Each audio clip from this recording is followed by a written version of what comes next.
What's up, everybody? It's Honest Joe here, and for your picks on New Release Wednesday for the week before Free Comic Book Day. You know what? I like shaking things up a little bit. I like making things a little different each time on the show. I'm happy to be back, by the way. So this week, since last week was Record Store Day, I thought, wouldn't it be great? Wouldn't it be amazing if I actually chose my 3 picks from Record Store Day, like 3 vinyls? Do you buy vinyls? Do you buy vinyls? I know you buy vinyls. No? No? Come on. So, that's what's going to happen. I'm going to choose my 3 records from Record Store Day. First one. This one's really important to me because as a filmmaker, Planet Terror. This is the first ever vinyl release of the Planet Terror soundtrack, which was also done completely by Robert Rodriguez. This was part of the, what was it called? This was part of the Grindhouse double feature that was Planet Terror and Death Proof, which was, Robert Rodriguez and Quentin Tarantino DPing and doing their own films, doing it Grindhouse style, and just basically just running rampant and changing all the rules for what they want to do. And I thought that was pretty quite amazing. And also, this score is pretty super amazing. It is also the first time I felt like, there were zombies before. What year was this? I don't know. It was a long time ago. But there were zombies. But this is the first time where I was like, I had fun watching zombies and get their balls bleeding off and all this stuff. This had a favorite line of mine where, what's her name? Fergie. Fergie had her brains eaten out. Stacey Ferguson. Yes, Stacey Ferguson. That's a government name. Yes, Stacey Ferguson, who has many DUIs. But she has a scene in Planet Terror where her brains get eaten out by zombies, and the doctors pick up her head and they're like, "Oh, what's the diagnosis, doctor?" "Oh, it's a no-brainer." See, hilarious. It's the way, and it's Bruce Willis's balls that fall off, right? Quentin Tarantino. Quentin Tarantino's It's balls. Tarantino's balls falling off, and there's probably a foot fetish shot in there somewhere too. But Planet Terror came out on vinyl for the very first time. I don't even know if it was needed to be on vinyl, but I bought it because I was so excited. So get that. And of course, you guys, I'm the big fan of The Kills. If you guys don't know who The Kills are, it is Jamie Hentz and Alison Mosshart. They are a duo from London, from Florida. I guess it's, they've changed so many sounds. They were first a blues, heavy distorted blues act, and they just kept on evolving.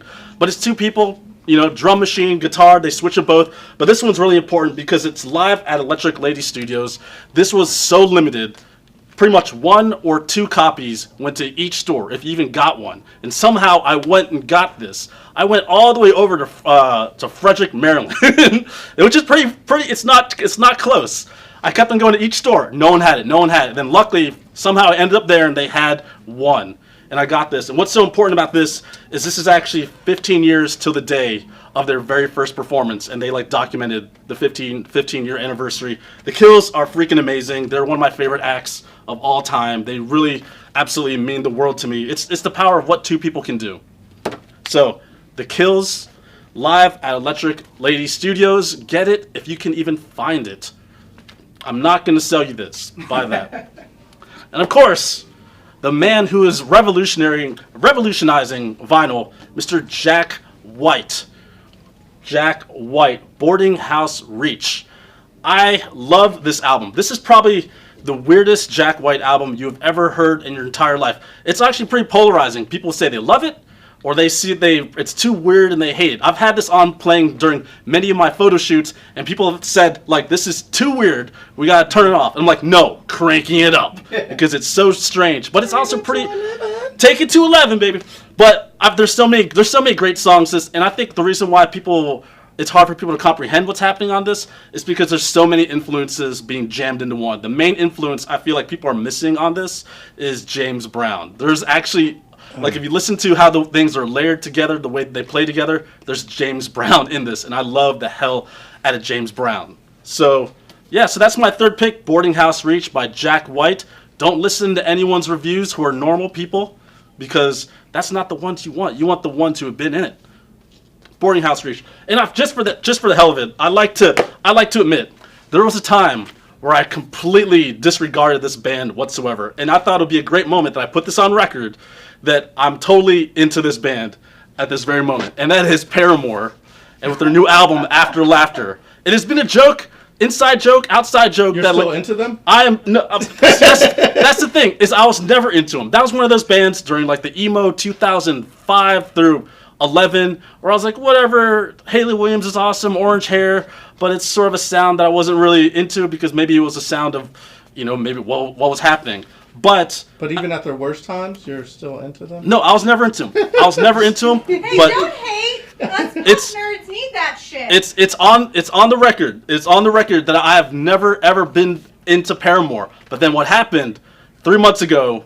I heard what is that? Ain't It Fun? I heard the chorus to Ain't It Fun from Paramore, and for some reason that just like glued into me. That just glued into everything I was doing. And then of course this album came out a year ago, After Laughter, and I just got the vinyl maybe like two months ago. And now this album is probably one of the best albums I've ever heard. It's a completely different sound. It's not emo.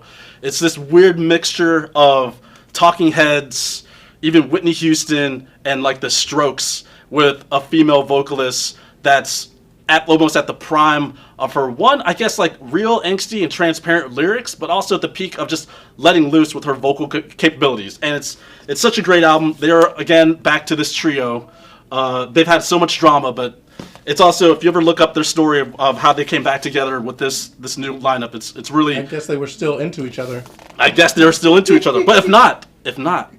But yeah, I say definitely check it out. Even Elton John says this is the best album of the year. So I'm not really into Elton John, but I like what I like. So check out Paramore After Laughter.